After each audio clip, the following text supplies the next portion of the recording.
My question is there any money in the budget to fix the air conditioner in this building? No.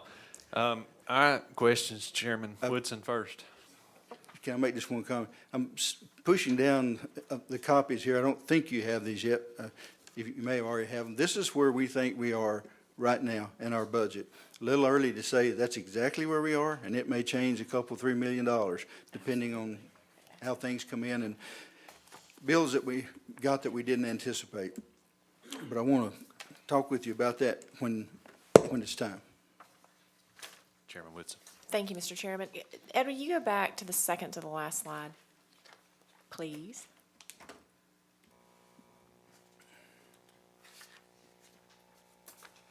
That one? Yes. So many of these items we're very familiar with for those of us who've been on the commission for quite some time. You talked about the Buffalo Ridge WMA, and some of these have actually already been discussed by this commission.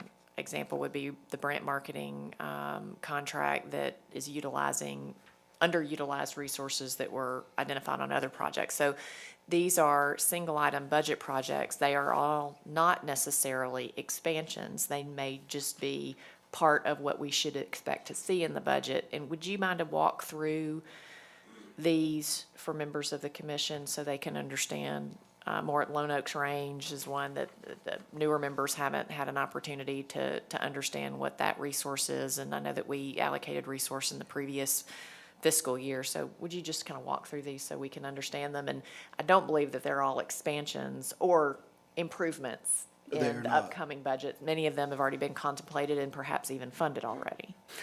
All of the ranges, for instance, are carry forwards from, and you have seen those, so you're exactly right. But I'll hit them real quickly and you tell me where you need more detail. The ADA compliance is the Americans with Disabilities Act that we're having, we want to, but we're also required to go back and retrofit a lot of our facilities to make them accessible for people with disabilities. That $900,000 is spread primarily across regions 1 and 2 right now. There's other stuff in very small amounts in others, but for the most part, region 1 and 2 is where we're beginning.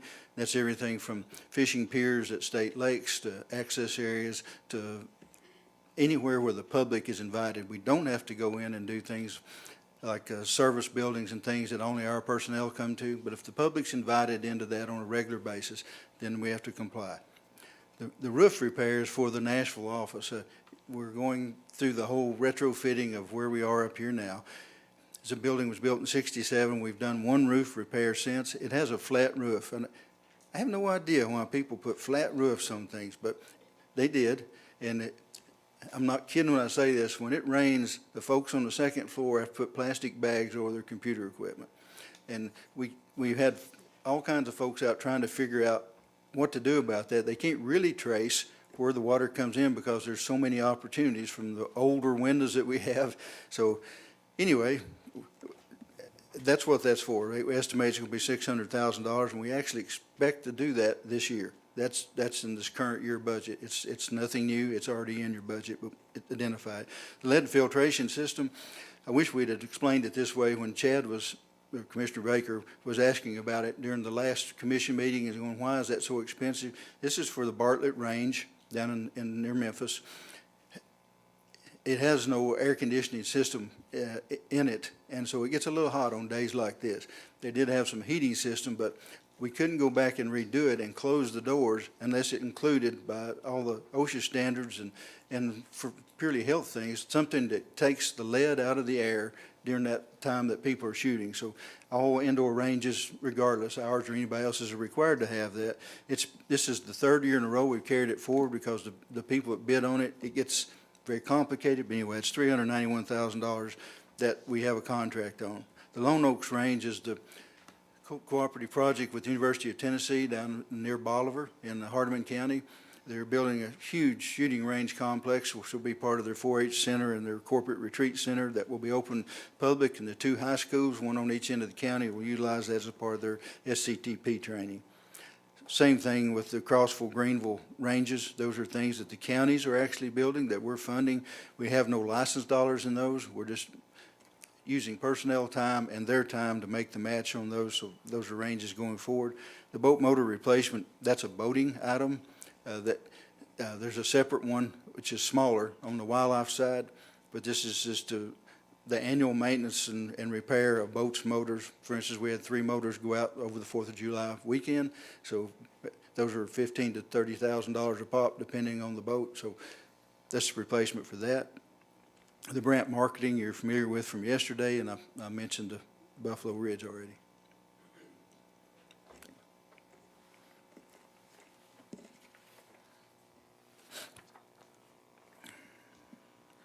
Get that back to Who's black. next? Can I talk about this for just a second? No? Okay, I'm Yes. good with that. What I wanted to show you this, I mentioned earlier that the agency has to keep the boating funds and the wildlife funds separate. They can't be intermingled. We can't charge boating projects to wildlife and back and forth. People's personnel, time, and everything has to be kept separately. So you will see there's an entire agency budget, and that's what's on the first page, that shows you what we expect in the next year, again, knowing that it will change. I just don't know how much between now and our August meeting. But for right now, you can see the 25 codes that I talked about from 01 down to 25, and those are the ones that we have to code things to and budget under specific items. The first line, at 1617, is the amount of money we actually spent in that year. That's not budgeted funds, that's of funds that we had.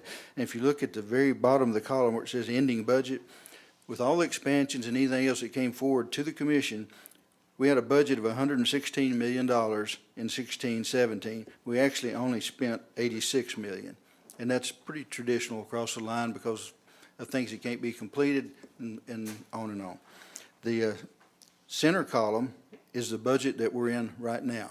And that's the funding, the budget that's set up. We don't really know what we're going to spend out of it, but I'm going to guess it's going to be in the neighborhood of about 86 to 88 million. That's kind of traditional about where we've been in actual expenditures. Sometimes that will change if you have a roof project or whatever that actually gets budgeted and spent in that same year. Then on the very right-hand side is the amount of money that we're working toward that we want to bring to you in August and ask for your consideration to go forward with that budget for 18-19. The funding sources is that, even though it's a little complicated, it's where the money comes from that makes up that budget above it and tells you where the expenditures came from. The one that we just finished, 1617, it ended June the 30th. If you go down, you see how much is in license and registration, how much affects the reserve fund, the federal revenue, on and on. The thing I think that's most exciting right now, if you look at the reserve fund, this at the end of June the 30th, we'll be actually putting $8 million back into the reserve as opposed to taking money out of the reserve. So as you go across next year, we're anticipating we would utilize $5 million out of the reserve, and in the year after that, we think because of a couple of things, part of it being fuel tax, we'll actually put another $3 million back in the reserve. That's looking at the entire agency budget. You see the personnel on the bottom and how that's broken out. If you go to the second page, this is wildlife only. When I say wildlife, that includes fisheries, forestry, anything that's on the wildlife side of things. So it's anything but boating. So the rest of the agency budget is here. And this is what you're looking at specifically just for wildlife. And it gives the same comparison, what was actually spent in 1617, what we're doing for this particular year, that's the budget you've already approved. And then for the requested year for 18-19, the one we're building, what we would be asking for in that particular year. The third page is the very same. Yes, sir. Okay, for the 1617, I'm just looking at the license and registration numbers, and I'm wondering what accounts for the $6 million bump expected for 17-18 and 18-19. There actually has been a bump, and it was due to license sales, and Ken would be a much better person to address that than me, if you don't mind, Chairman. Okay.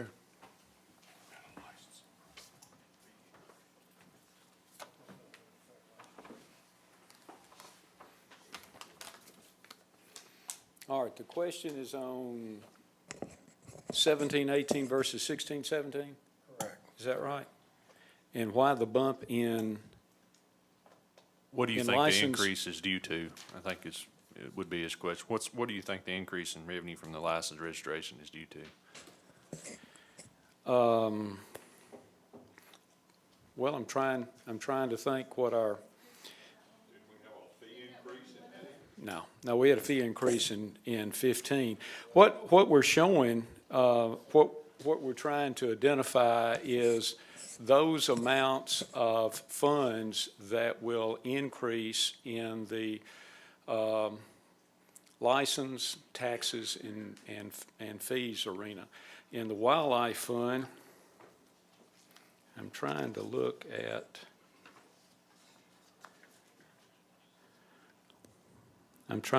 the difference of what, and right now I don't know. I can make up something, but that's not what you want to hear. I need to look and see. Ken, can you find that out? Sure, Let I us- can. Let us know, please. I can. But didn't, Mr. Chairman, Cox.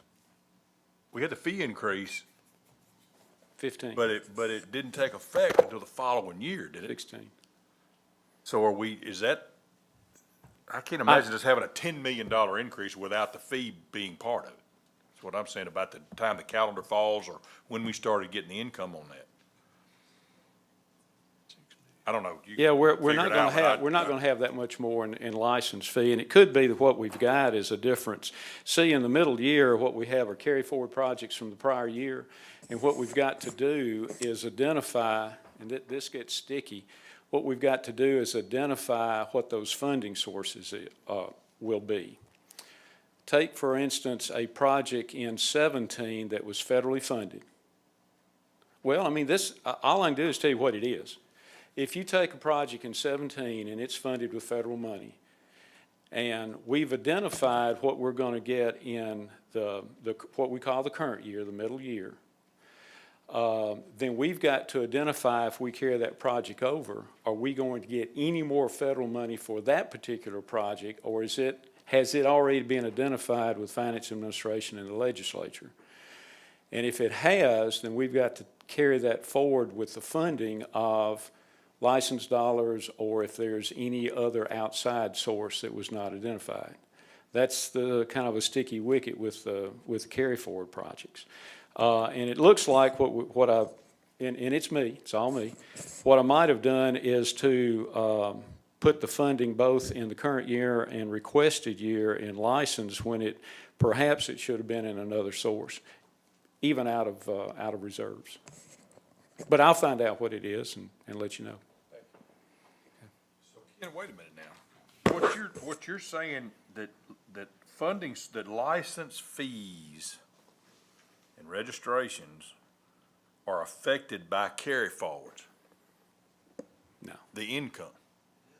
No, what we've done in the past, what we did last year, may have done it the year before, is we tried to split out what is called appropriation into what is license fees and what is money from other sources from the state, which would be a reimbursement.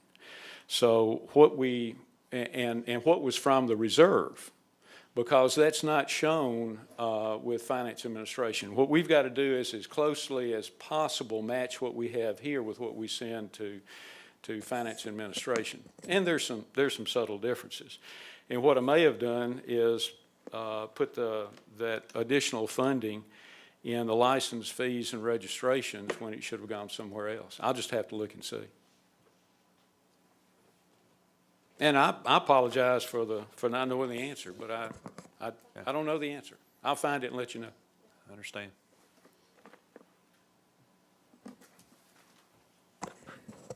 Yeah, to that end, again, remind you, as I started out, this will change significantly between now and the August budget meeting. So any of those questions that you raised, this is a good time to do it, even though a lot of the closeout things are still underway. Last thing I wanted to mention on all three of those sheets, as Ken referenced, if you look under total funding, the second column down, across the board. It says FY 17 carry forward to FY 18. Those are those projects that we said, here's how much we're gonna have to carry forward into the next year. So that's why you go from 86 million to 100 million, is that $11 million that you've already approved are gonna have to move forward into this year to complete them. Or because we have a placeholder for something that we know is going to happen. Okay. Chairman Cook? Ed, isn't that the same reason why, like, you look at the reserve, and so in 16, 17, it's not like we really had $8 million that just left over, and we didn't really have a deficit the next year of 5 million, and then have 3 million again left over. The reason for the in and out of reserve is that it's projects that aren't completed or funding that hasn't been spent yet. It's not really, it's just the confusion of the budget. Like you said, that's the money's in and out, but it's not spent yet. It's spoken for, but it's not spent yet. It is to some extent. The 16, 17, while that, it could change a couple $1 million, but we are pretty sure that there's gonna be money going back into the reserve more than we had anticipated. We had anticipated we'd be pulling money out of the reserve. We believe that we're gonna have probably at least $6 million, 6 to 8, going back in. Great, thanks. Commissioner Gardner? So, having said that, how do we, what do you attribute that missing it that much by saying that, you know, you're forecasting your budget, you're saying we're gonna have to dip into the reserves $3 million, and then subsequently you end up at the end, is it federal funding that gives you a surplus at the end, that's the variable in there that makes it so unpredictable? Not necessarily. I'll go back to where I started out. We used to give the commission a long-range funding chart, and it would show, as I started out on the thing, every position, everything in there is budgeted to the full extent of whatever the budget is. We don't take into anticipation any of those things that we know will happen. We know we're gonna have $1 million or so in vacancy savings and on down the line, but that's not how the budget's put together on the long-range chart. Well, when we got into a couple of things, I remember Commissioner Woodson one time saying, y'all been telling me you're going broke every year since I've ever known you, and we kind of have said that. I'm sure I and- said it much nicer than that. Maybe not. Yeah, she said it much nicer than that, yeah. I was summarizing, but the reason she says that is because it strictly is a formula, and you have no more new money coming in, so as things go up every year, whether it's inflation or cost or anything, you're obviously going to spend that money down. So if you go strictly by the formula, it's going to show that you're going broke at whatever particular time. 2 years ago, we changed that to say, we're going to modify that a little bit to say, here's where we actually think we're going to be based on all those things I just said. I remember at the time, Commissioner Cannon said, burn that chart. I don't want to ever see it again. Don't bring that thing back in here. It's too confusing. So you'll notice it's not in here. But on the agency side, we still utilize it to have, we feel like we'd be derelict if we didn't say, okay, if everything was spent and all these other things happened, we'd hate to come back and say, well, we just didn't really pay attention to that. So we try to put that together on a worst-case scenario and then back off just a little bit. The long story short is it's mainly because everything in there is funded to the full extent, and the center column is looking like everything in there will be spent. Commissioner Cox? And I appreciate you trying to explain this, and Ken too, because it's always a long discussion about carry forwards and everything. And with the permission of the chair, or the approval of the chair, I'd like to see a budget that has 0 carry forwards unless you've already started the project, and 0 vacancies. Basically, what it costs today to open the doors. That pays everybody, that pays for current projects and current activity, and nothing about what's coming up, and nothing about vacancies. I would understand what you're saying. That'd be really difficult to do and make it meaningful. I would just point to that 16, 17 is pretty much what you're asking. That is exactly what we spent and what it cost to run the agency for that year. I can put that together. I just don't know how much help it would be realistically. But again, 16, 17 is the actual figures. That's what it cost that year. Madam Chairman? And including vacancies is also consistent with the state budgeting process. That's not something that's unique to the agency and how we think about the work. A position's a position, and we're responsible for it in the budget unless we eliminate that position. That's Is that- correct. That's my former life understanding of the state government's budgeting process. You're exactly right. And we wouldn't want to not count a position when there's every intention for that to be filled, but just for some reason, an individual retires, an individual is out ill for some window of time, but that's a position that the agency, through y'all's recommendation and our approval, we have filled that position. It just happens to be vacant. Is that accurate? It is, and to what you're saying, excuse me for jumping in, if you look at the center column where it shows you, we have $56 million budgeted, that's more than we know we will spend. And if you take out the vacancies, we would automatically go to 55 million because we know we're gonna have $1 million. It's traditionally what happens every year, that we'll have $1 million in vacancies.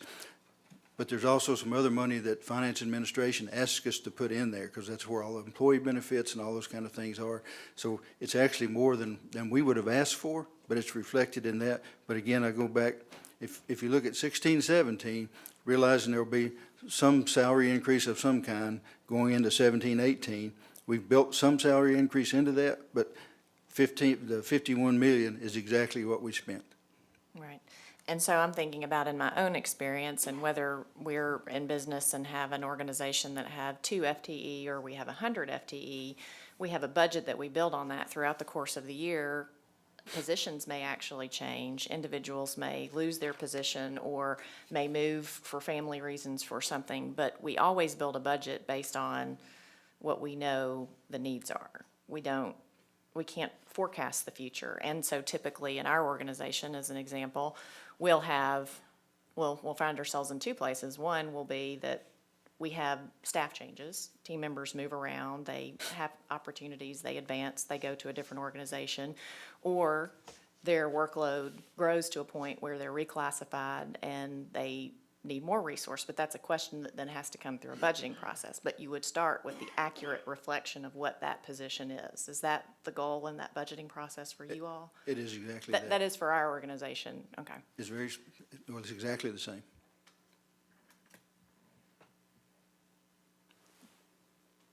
Okay. That's all I have, Mr. Chairman. All right. Questions? I will check on the air conditioner because I'm feeling that too. It's finally kicked on. I felt it. I think it's getting evaporated before it gets to you.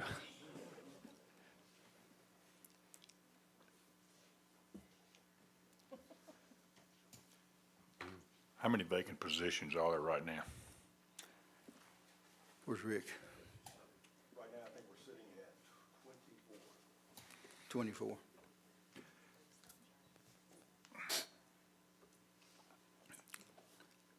And some of that will change. Whenever an officer, for instance, retires, we don't fill those positions but once a year. So if he retires, July the 1st, well, that's a bad example. If he retires August the 1st, that position won't be refilled until the next August. So,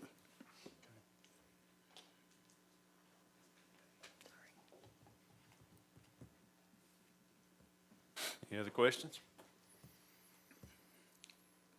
So one thing's for sure on these budget items, I'll just say for my colleagues on commission, my guess is if you have a question, there are at least 4 other people on this panel that have the same question. Well, then I have a question. Thank you, Commissioner. May I ask you? Yes.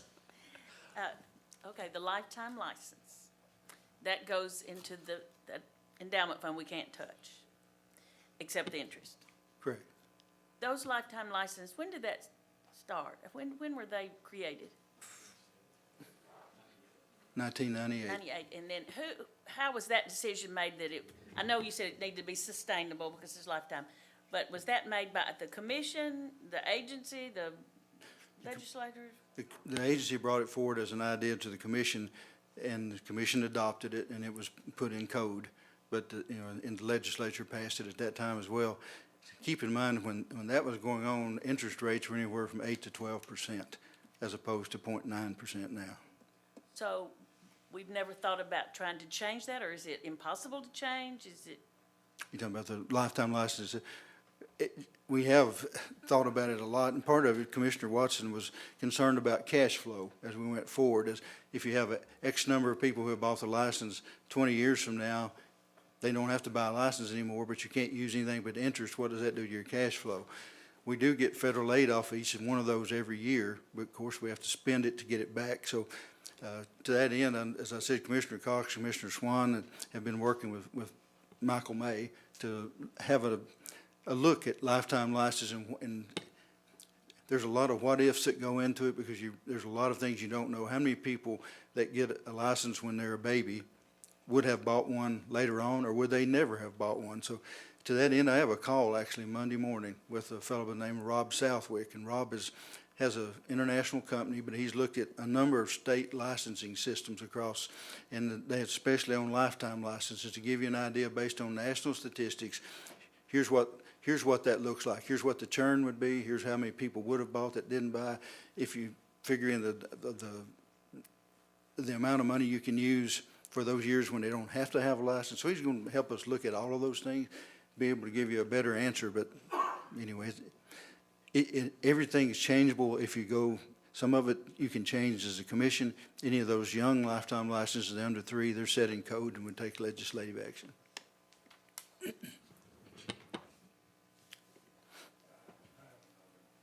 Commissioner Gardner.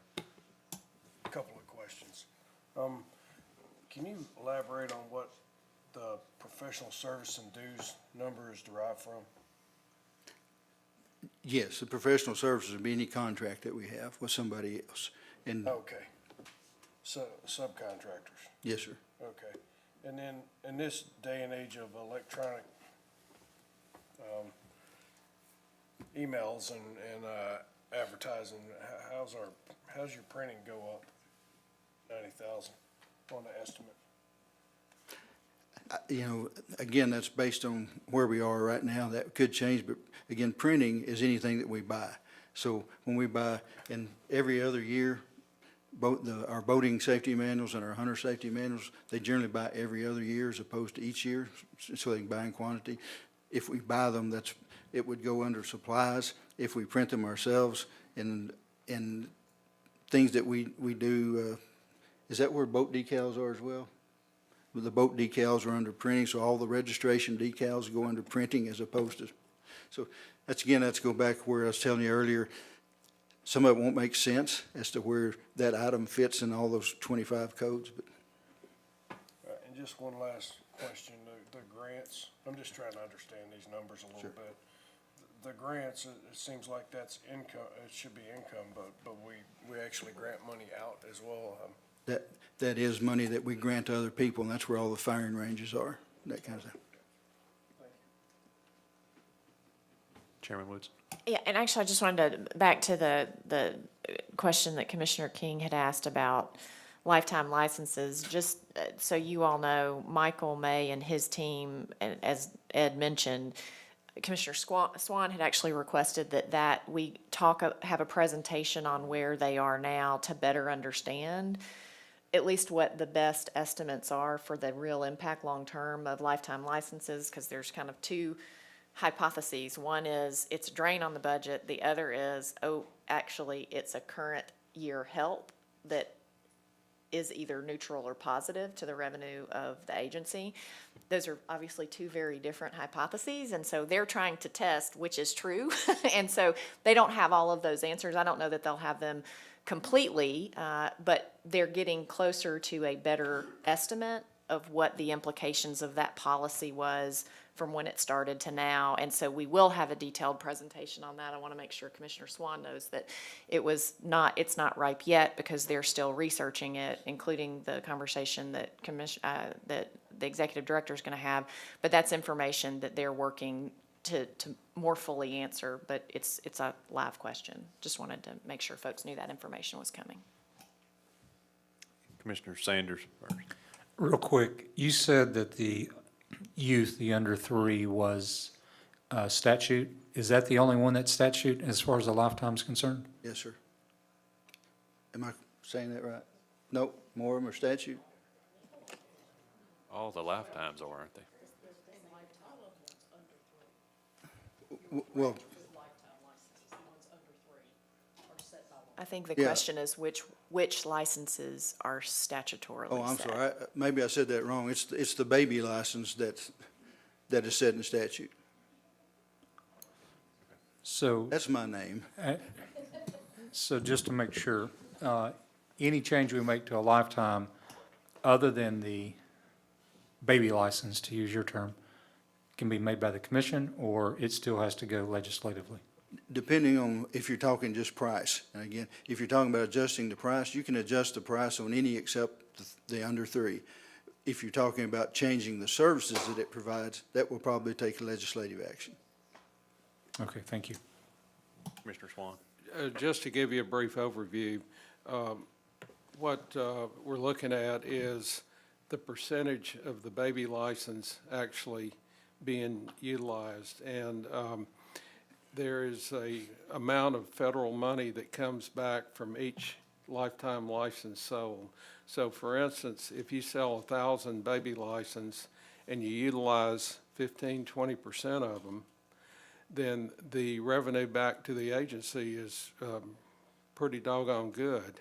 Even if you utilize 30% of them, you're looking at about $40 a license. Because the non-consumptive license holders, we get money for those, but they're not doing anything with them. It's just like a lottery ticket or something you throw away. So that's what we're trying to put a price on. And Director Carter also mentioned that a lot of people who buy annual license don't buy them every year. So if they don't buy the annual license, you don't have the federal funds from that. And then you've also got the interest on the money. So these are all the things that are going into this big bailiwick in trying to determine the value or lack of on the lifetime baby license. Commissioner Sand? One more thing, maybe I've been looking at this a while and just been quiet about it, Ed.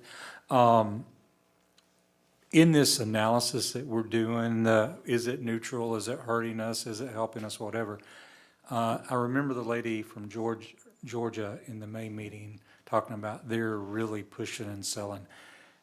I understand the different funding mechanisms by states and all that, but could we find out or somebody can reach out to somebody in Georgia and find out how their process is a little bit different, because they're obviously marketing it to sell them.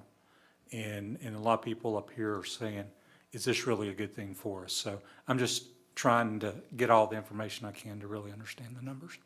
Part of that goes to the investment side. You're right about the funding side and all that, but the investment of the states are all allowed to different ways. If I'm not mistaken, North Carolina gets $14 million a year off the investments on their lifetime licenses because they're not bound to the same investments that we are. But we can't move to any of those other strategies, so that figures into it as well. So if I were in North Carolina, I'd be doing my best to sell them as well. And I guess one final thing, what we're bound by, is that also statute, legislative? The investment side is a totally different thing. It's under the treasurer, the state treasurer, and he and his department as a constitutional officer put all of that together. And so anything that's done on the investment side strictly has to run through the state treasury department.